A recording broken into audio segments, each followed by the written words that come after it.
Allez, mais qu'est-ce que tu attends? C'est que j'ai peur de me briser le cou. Allez! Très bien, je vais monter. Tu es très en retard. Dis-moi, est-ce que Monsieur Yakut est mort? Oui. Aujourd'hui, il est mort 2 fois. Dans ce cas, je vais le tuer pour la 3e fois, pour régler le problème une fois pour toutes. Dépêche-toi!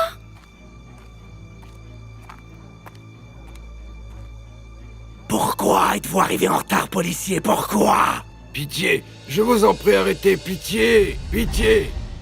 Moufta, réveille-toi. Qu'est-ce qui t'arrive? Najette, aide-moi, Najette.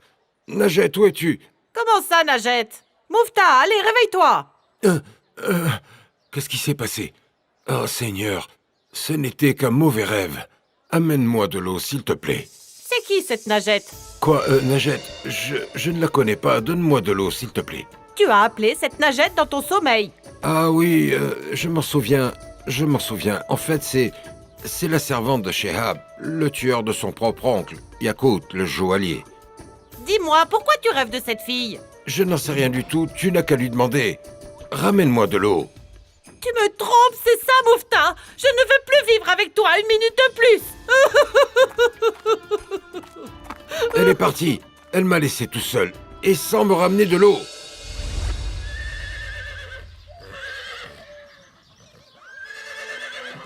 Elle souffre depuis l'aube, papa. Je ne sais pas ce qui lui est arrivé, ma fille. J'espère que ce n'est pas Leil qui lui a fait du mal. Parce que si c'est lui, papa, je ne lui pardonnerai jamais. Je ne crois pas. Il me semble qu'ils s'entendent très bien tous les deux. Et les chevaux ne sont pas agressifs de nature. Sois patiente, Kama. Que Dieu te guérisse, ma chérie. Je vais vous envoyer le vétérinaire le plus tôt possible. Je dois aller au palais de justice. Moi, je vais rester auprès d'elle. À tout à l'heure, papa.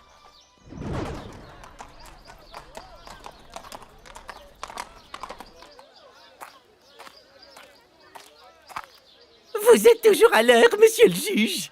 Zarzour, convoque le vétérinaire rapidement, s'il te plaît. Oh, le cheval est malade. Non, Zarzour, pas celui-là. C'est Kamar qui est malade. Inbiar, pas de scandale, s'il te plaît. Vous êtes là, monsieur le juge. Bonjour. Je viens pour me plaindre de mon mari, monsieur. J'examinerai votre plainte dans un instant. Pourquoi la tenez-vous par le bras, monsieur le chef de la police? Bonjour, monsieur le juge. En fait, c'est mon épouse, monsieur. Avez-vous essayé de régler le problème à travers un jugement de votre famille et de sa famille? Ça ne servira à rien d'arranger les choses. C'est très simple, monsieur le juge. En fait, Inbiar doute de mes valeurs et de mes comportements. Imaginez ça, imaginez ça. Elle a raison. Bon, venez, suivez-moi dans mon bureau, venez. Je vous écouterai tous les deux et je trancherai.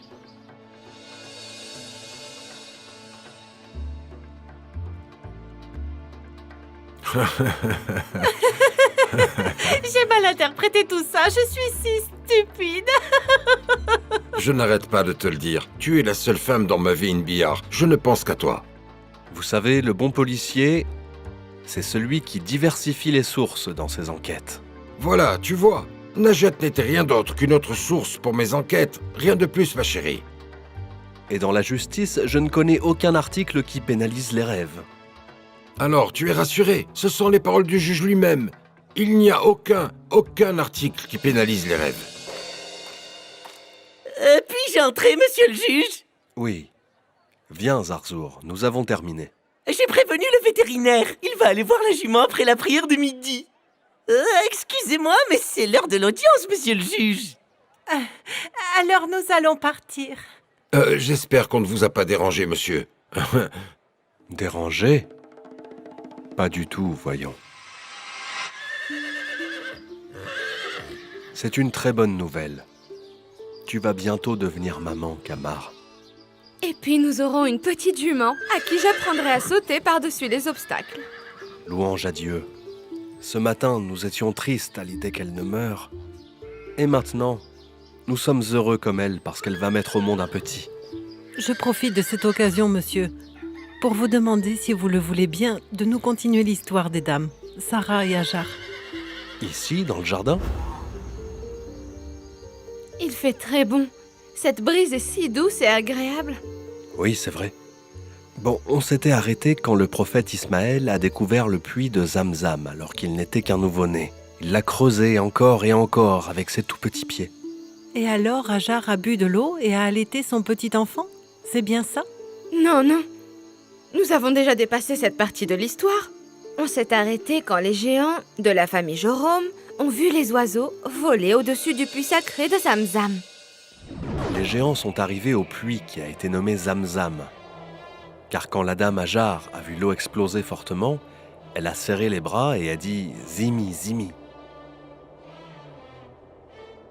Est-ce que vous nous permettez d'installer nos tentes pour camper près d'ici? C'est la terre de Dieu. Ce n'est pas la mienne. Nous demandons votre permission car vous êtes la première à venir vivre ici. Vous avez ma permission, mais à une condition. Laquelle? Vous n'avez pas le droit d'accéder au puits. Nous savons bien que c'est votre puits, madame. À Dieu ne plaise, je ne le possède pas. Qui en est le propriétaire alors?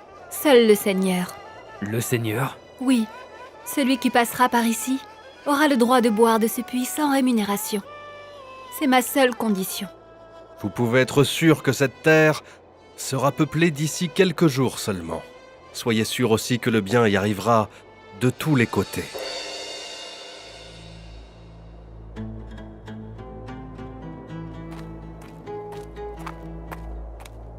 Nira, qu'est-ce que tu as? Une bonne nouvelle, madame. J'ai vu le prophète de Dieu, Abraham. Il vient vers nous, madame. Abraham? Merci de nous l'avoir ramené, Seigneur. Mon chéri, le prophète de Dieu. Il va arriver tout de suite. Je vais aller rapidement allumer le feu et préparer à manger. Ismaël et Hajar sont-ils avec lui? Non, ils ne sont pas là. Il a dû s'assurer qu'il aille bien. Allez, tu n'as toujours pas ramené le bois?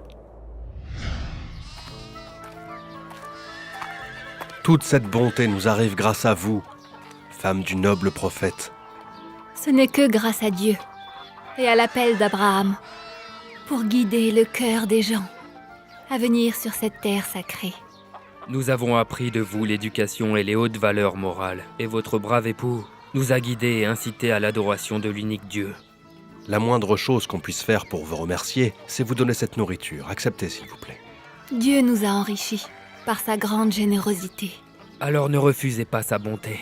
Dans ce cas, j'offrirai votre nourriture à celui qui passera par là, pour que les gens ressentent sur cette terre de la Mecque sécurité et satiété.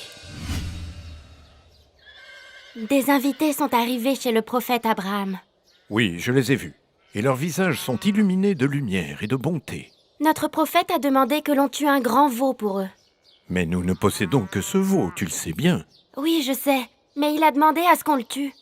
Il donne tout ce qu'il possède à des invités qu'il ne connaît même pas. Dépêche-toi d'exécuter l'ordre et ne provoque pas la colère de monsieur. Vous n'avez toujours pas tué le veau? Je vais le faire tout de suite. Et moi, je t'aiderai à faire le service pour les invités. Non. Personne ne sert les invités de mon mari à part moi. Non, madame. Vous êtes fatiguée. Et vous savez bien que servir les invités demande beaucoup d'efforts. Je sais que je suis devenue vieille, Nira. J'ai 90 ans aujourd'hui. Mais j'insiste pour servir mon mari et ses invités. C'est comme ça. Nous ferons comme vous voudrez, madame.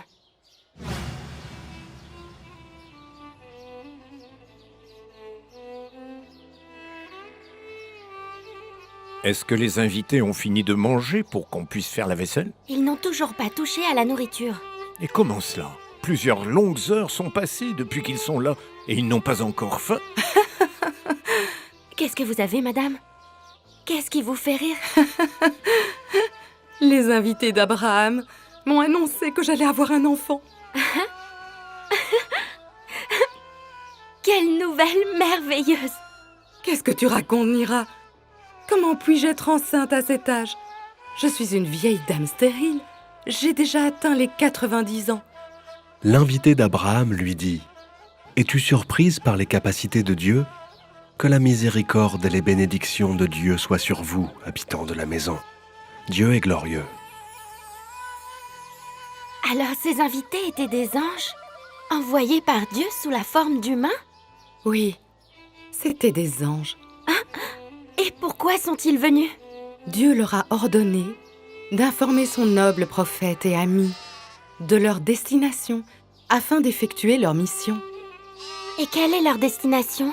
Ils se dirigent vers la terre de Lot pour la détruire et la renverser de fond en comble. Mais il y a le prophète Lot là-bas. C'est exactement ce que leur a dit le prophète Abraham. Et ils ont répondu qu'ils le savaient déjà, tu comprends? Et que le prophète Lot et sa famille allaient être sauvés, sauf sa femme Walia. Et pourquoi la femme du sage prophète ne serait-elle pas sauvée? Parce qu'elle est mécréante et qu'elle espionne son mari et raconte ses secrets à ses ennemis infidèles. Est-ce la récompense de la bienfaisance? Que Dieu la punisse. Ce sera moins pire que ce qu'il attend demain matin. Mais dites-moi, madame, pourquoi est-ce que les invités ont autant tardé dans l'attente du prophète Abraham? Ils sont restés très longtemps. En fait, le sage Abraham discutait avec eux pour le pardon du peuple de Lot. Son bon cœur est plein de compassion, même envers les désobéissants.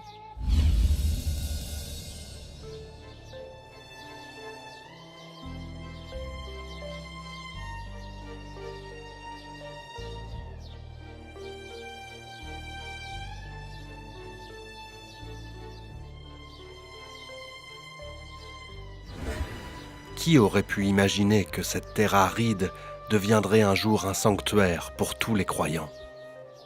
Depuis qu'Abraham et son fils Ismaël, que la paix soit sur eux, ont construit la noble Kaaba, la bonté ne s'est jamais arrêtée. Mais où est donc la vertueuse dame Hajar? Je ne l'ai pas vue depuis plusieurs jours. Elle a voyagé pour visiter sa sœur croyante, la dame Sarah, la mère d'Isaac.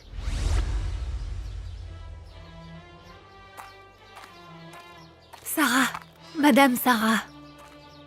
Ma sœur et ma chère Hajar, j'avais peur de mourir avant que je ne te revoie. Que Dieu prolonge votre vie, mère d'Isaac. Où est mon petit chéri? Isaac joue avec son frère, le cavalier Ismaël? Oui, Ismaël aime tellement monter à cheval. On n'avait jamais entendu parler d'un homme capable de se tenir sur le dos des chevaux sauvages et de les domestiquer. Oui, il est en effet le premier arabe à être capable de le faire. Et son père, Abraham, est très heureux pour ça. Parle-moi de toi, Hajar. Tu m'as beaucoup manqué. Que Dieu n'attriste jamais votre bon cœur, Sarah. La Mecque sacrée est une terre de bonté et de paix. Si seulement vous pouviez y vivre avec moi. J'aimerais beaucoup, ma chère Hajar. Et qu'est-ce qui vous en empêche? Le prophète Abraham en a décidé ainsi, afin que ses fils se répandent dans l'est et l'ouest de cette vaste terre. Les femmes dans le désert sont surprises de notre situation. Elles se disent 2 femmes pour un même homme, qui partagent tant d'amour et de sincérité. La présence du sage prophète dans nos vies est ce qui crée l'amour entre nous deux. N'oublie pas, il est le modèle de l'amour et de l'amitié. Oui, il porte bien son surnom d'ami de Dieu.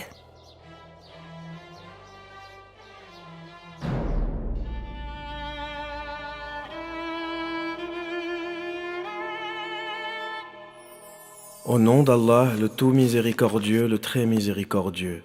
Béni soit ton nom, Seigneur, toi qui m'as gratifié d'Ismaël et d'Isaac, malgré mon grand âge. Mon Seigneur est si prompt à entendre les prières. Seigneur, fais que je sois assidu à la salat ainsi qu'une partie de ma descendance. Seigneur, veuille exaucer ma prière. Seigneur, accorde-moi ton pardon, ainsi qu'à mon père, à ma mère et à tous les croyants au jour du compte final. Allah le majestueux a dit vrai. Quelle générosité, papa.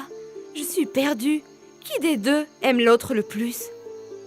L'amour, ma fille, est la seule chose au monde que plus tu donnes et plus il augmente. C'est ainsi.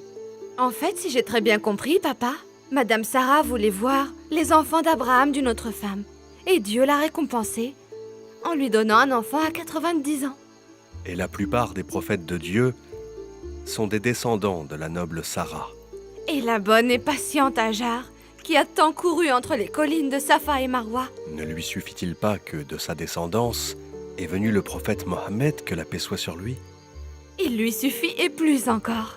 Moi, après avoir entendu l'histoire des femmes merveilleuses, Sarah et Hajar, je suis maintenant fière que Dieu a fait que je sois une femme.